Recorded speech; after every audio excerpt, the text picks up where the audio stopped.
اب نبی علیہ الصلوۃ والسلام کی ذات میں دیکھیے کتنا حلم تھا۔ ایک واقعہ سنا کے بات کو ختم کرتے ہیں۔ حضرت عبداللہ بن سلام رضی اللہ تعالیٰ عنہ ایک صحابی ہیں، وہ یہ واقعہ سناتے ہیں۔ وہ فرماتے ہیں کہ یہود کا ایک بڑا عالم تھا، زید بن ثانہ اس کا نام تھا۔ وہ بڑا عالم تھا، اہل علم تھا۔ تو اس کا ایک دفعہ نبی علیہ الصلوۃ والسلام کے ساتھ کوئی معاملہ ہو گیا۔ نبی علیہ السلام نے ان سے کھجور ادھار پہ لی تھی کہ آپ کو کچھ وقت کے بعد یہ سارے جو کھجور ہیں یہ آپ کو واپس کر دیں گے۔ اب جو حضرت زید بن ثانہ تھے، چونکہ یہ یہود کے بڑے عالم تھے، وہ خود کہتے ہیں کہ میں نے نبی علیہ الصلوۃ والسلام کی جو نشانیاں پہلی کتابوں میں پڑھی تھیں وہ ساری میں دیکھتا رہا، ایک ایک کر کے وہ ساری علامات پوری ہو رہی تھی، لیکن ایک نشانی رہ رہی تھی جس کو میں نے پروف کرنا تھا، اور وہ یہ تھی کہ لکھا ہوا تھا کہ آخری نبی جو ہوں گے ان کے اندر حلم بہت زیادہ ہوگا، بڑے حلیم الطبع اور برداشت والے ہوں گے۔ اب میں نے اس کو خود چیک کرنا تھا کہ نبی علیہ الصلوۃ والسلام کی ذات میں کتنا حلم ہے۔ تو میں نے نبی علیہ الصلوۃ والسلام کے ساتھ یہ معاملہ کر لیا۔ وہ خود کہتے ہیں کہ ابھی ادائیگی میں کچھ دن باقی تھے۔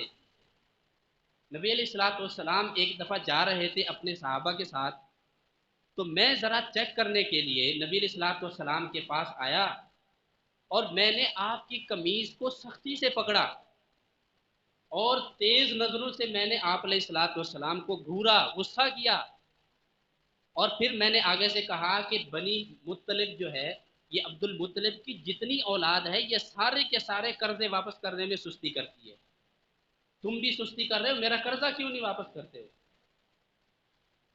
اب دیکھیے کہ اس نے غصہ بھی کیا، نبی علیہ الصلوۃ والسلام کی قمیض کو بھی جھنجھوڑا، اور آگے سے ان کو خاندان کا بھی تانا دیا۔ اب ہمارے جیسا کوئی بڑا بزرگ بھی ہوتا تو اس نے اسی وقت اس کو گردن سے پکڑ لینا تھا، تو بڑا آیا مجھے یہ کہنے والا۔ اب نبی علیہ السلام کے ساتھ حضرت عمر بھی تھے، وہ تو نبی علیہ السلام کے بڑے عاشق تھے، ان سے یہ گستاخی برداشت نہ ہوئی۔ وہ کہنے لگے اے اللہ کے دشمن، اگر مجھے تیرے حق کے ضائع ہونے کا خطرہ نہ ہوتا تو آج میں تیرا سر تن سے جدا کر دیتا، تو میرے نبی کو یوں کہتا ہے۔ انہوں نے نبی علیہ الصلوۃ والسلام کے سامنے اس یہودی کو ڈانٹ دیا۔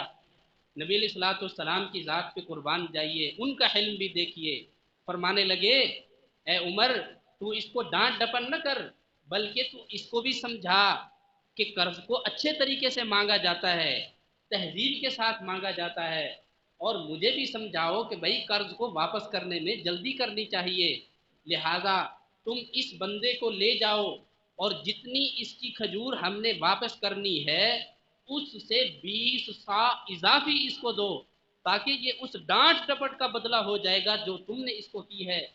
وہ صحابی کہتے ہیں، حضرت زید جو یہودی عالم تھے وہ کہتے ہیں کہ میں حضرت عمر کے ساتھ گیا، انہوں نے مجھے اپنی وہ کھجور بھی واپس کی اور اضافی 20 سا جو ہے وہ بھی کھجور مجھے ساتھ دی۔ تو وہ کہتے ہیں میں نے تو صرف چیک کرنا تھا، نبی علیہ الصلوۃ والسلام کے حلم کو دیکھنا تھا، میں فوراً واپس آیا اور نبی علیہ الصلوۃ والسلام کے ہاتھ پہ کلمہ پڑھ کے مسلمان ہو گیا۔ یہ حلم کی نبی علیہ الصلوۃ والسلام کی شان تھی۔ ایک صحابی تھے، ایک دفعہ نبی علیہ الصلوۃ والسلام مسجد میں بیٹھے ہیں، ایک پینڈو آدمی تھے، دیہاتی آدمی، وہ بھی آئے نبی علیہ السلام کی خدمت میں بیٹھے ہیں۔ بیٹھے بیٹھے اس کو پیشاب کی حاجت محسوس ہوئی۔ اب دیہاتی لوگوں کو کوئی تہذیب نہیں ہوتی، وہ جہاں جہاں ان کو موقع ملتا ہے وہاں شروع ہو جاتے ہیں۔ وہ وہاں مجلس سے اٹھا اور مسجد نبوی کے صحن میں ہی بیٹھ کے پیشاب کرنا شروع کر دیا۔ اب باقی صحابہ اس کو منع کرنے لگے، روکنے لگے، تو نبی علیہ السلام نے صحابہ کو منع کیا کہ بھائی اب اس نے پیشاب کرنا شروع کر دیا ہے، اب اس کے پیشاب کو مت کاٹو، اس کو کرنے دو، اس نے ایک دفعہ گند تو کر دیا ہے، اب اس کو کرنے دو۔ جب وہ بندہ پیشاب کر کے فارغ ہو کے واپس نبی علیہ السلام کی مجلس میں آتا ہے تو نبی علیہ السلام بڑے پیار سے اس کو اپنے پاس بلاتے ہیں اور کہتے ہیں اللہ کے بندے، یہ جو اللہ کے گھر ہوتے ہیں یہ صاف ستھری جگہ ہوتی ہے، یہ پاک جگہ ہوتی ہے، یہ اللہ کی عبادت کے لیے ہوتی ہے، اس کو پیشاب وغیرہ کے ساتھ گندا نہیں کیا جاتا۔ وہ بندہ بڑا متاثر ہوا، وہ بندہ جب مجلس سے اٹھ کے جانے لگا، نبی الاسلام نے دیکھا کہ وہ پیدل ہے، اس کے کپڑے بھی ٹھیک نہیں ہیں، نبی الاسلام نے اس کو واپس بلایا، اس کو اچھے کپڑے بھی دلوائے، اس کو ایک سواری بھی دی جانے کے لیے۔ وہ بندہ جب اپنے قبیلے میں پہنچا تو قبیلے میں پہنچنے سے پہلے ایک اونچی جگہ پہ چڑھ کے زور زور سے شور مچانے لگا، او میرا ماموں، او میرے چچا، سارے آ جاؤ۔ اس نے آ کے نبی علیہ الصلوۃ والسلام کی اتنی تعریفیں کی کہ وہ تو ایسا اچھے اخلاق والا بندہ ہے، میں نے اس کی مسجد میں یہ کر دیا، اس نے پھر بھی مجھے ڈانٹ ڈپٹ بھی نہیں کی، مجھے سواری بھی ہدیہ میں دی، مجھے کپڑے بھی دیے۔ ان کی باتوں سے لوگ ایسے متاثر ہوئے کہ پورے 300 لوگوں کا لشکر آ کے نبی علیہ السلام کی خدمت میں کلمہ پڑھ کے مسلمان ہو گیا۔